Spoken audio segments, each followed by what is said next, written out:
होते महाराज. ही आई आहे ना, आपण आईला आपण कधीच मानत नाही. का मानत नाही? प्रत्येक जण आईसाठी मरमरतो. मरतो का नाही सांगायचं एवढंच मला. अरे आई आहे तर आपलं जीवन आहे. आई गेल्याच्या नंतर, आई गेल्यानंतर वर्गून उपयोग नाही. आहे का काही उपयोग? मिळणार नाही. एकदा जर डोंगराच्या आड गेली ना, तुम्हाला सूर्य चंद्र दिसतील पण आई दिसणार नाही महाराज. दिसेल का आई? आई अजिबात दिसणार नाही. म्हणून आहे तो पण आई वडिलांची सेवा करा. आई कशी आहे बघा.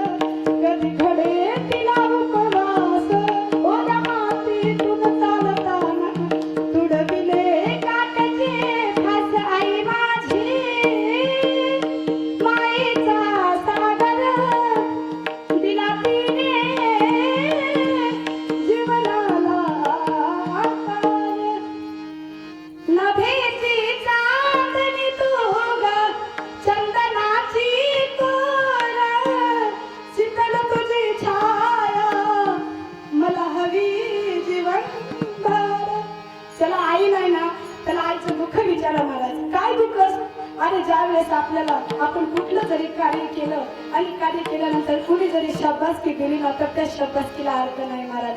ज्या वेळेस आपल्या बाईने आपल्यावर हात फिरवला की मग समाधान होते की नाही महाराज? होतं ना. मग याला म्हणतात आई सीताला तुझी छाया मला हवी जीवन धारा. तुझ्या चित्राला छायेमध्ये उभा आदिशा गेला.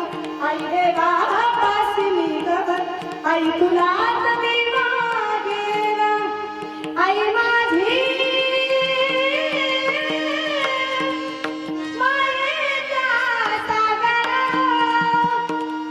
दिला तिने जीवनाला. मेल्यावरती तिला पाणी वाचवत नाही. इतका नालायक मुलगा, इतका नालायक आहे, इतका नालायक.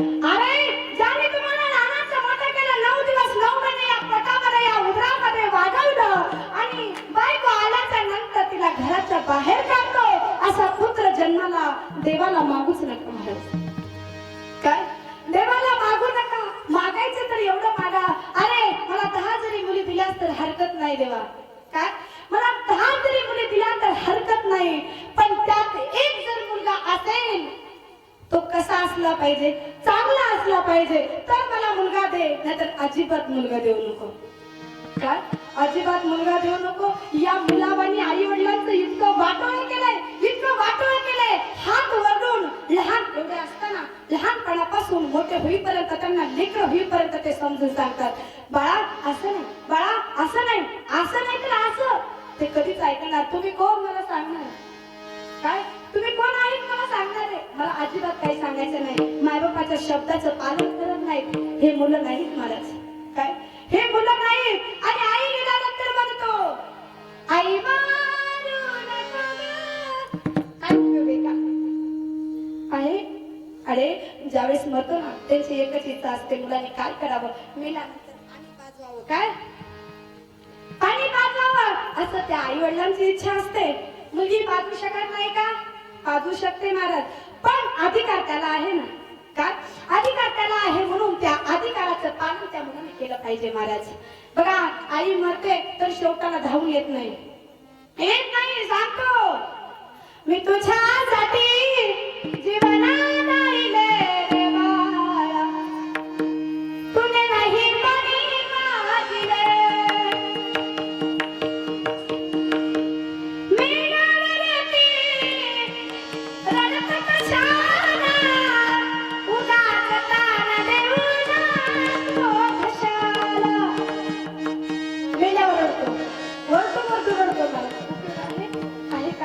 नाही मेल्यावरती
बसले 100ची नोट म्हणा तुमच्या माझ्या लेकराने काय सांगू माझ्या कसली 10ची नोट म्हणावं तर माझ्या पेंटाला समजा आता जर तुला उलटी झाली एखादी कुणी तरी आणून देता एक म्हणते माऊली मोडत नाही महाराज मोडत नाही आनंद नाही कधी मिठाई डॉक्टर नाही कसली दवाई मी तुझ्यासाठी जीवना करील बाळा तुने नाही पाणी दिले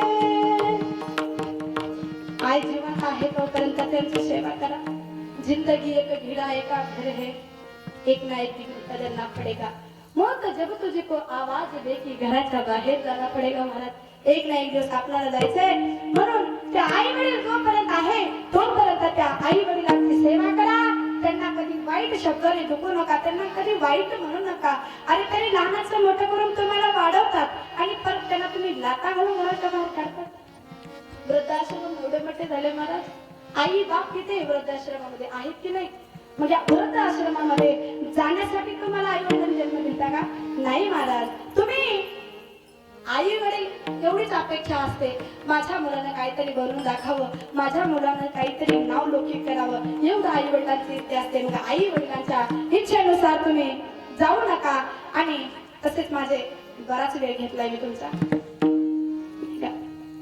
कसं असते अशा योगामध्ये बोलत बोलत समजत नाही महाराज टाइम निघून जातो पण टायमातला अनुसरून बोलावं असं म्हणतात न त्या काय कीर्तन करावं पण 9:15 कीर्तन उभारलं होतं त्यात माझा काही दोष नाही तुमचाही काही दोष नाही जसा वेळ असेल जसा टाइम असेल तसं तुम्ही सुरुवात करतात जसा वेळ असेल तसं मी पण सांगत असते आणि प्रत्येकाला प्रेमानं बोला प्रत्येकामध्ये माणुसकी ठेवा आणि आपापसामध्ये कधी भांडू नका शेजाऱ्याला कधी भांडू नका हे कोणा कधी दिसणार नाही आणि त्यांना आपण कधी दिसणार नाही म्हणून तुमच्या गावांना तुम्हाला सगळ्यांना विनंती आहे सगळ्यांनी एकमेकाशी प्रेमाने राहिलं पाहिजे अरे प्रेम धर्म तर काय म्हणलं जातं धर्म तर यालाच म्हणतात ना एकमेकांना प्रेमाने बोलणं याला धर्म म्हटलेलं धर्म वेगळा नाही जात पाप याला काही अर्थ नाही मला धर्म म्हणजे एकमेकांना चांगलं बोलणे प्रेमानं बोलणे याला धर्म म्हटलेलं आहे म्हणून तुम्हाला सांगते सर्वांनी प्रेमानं राहा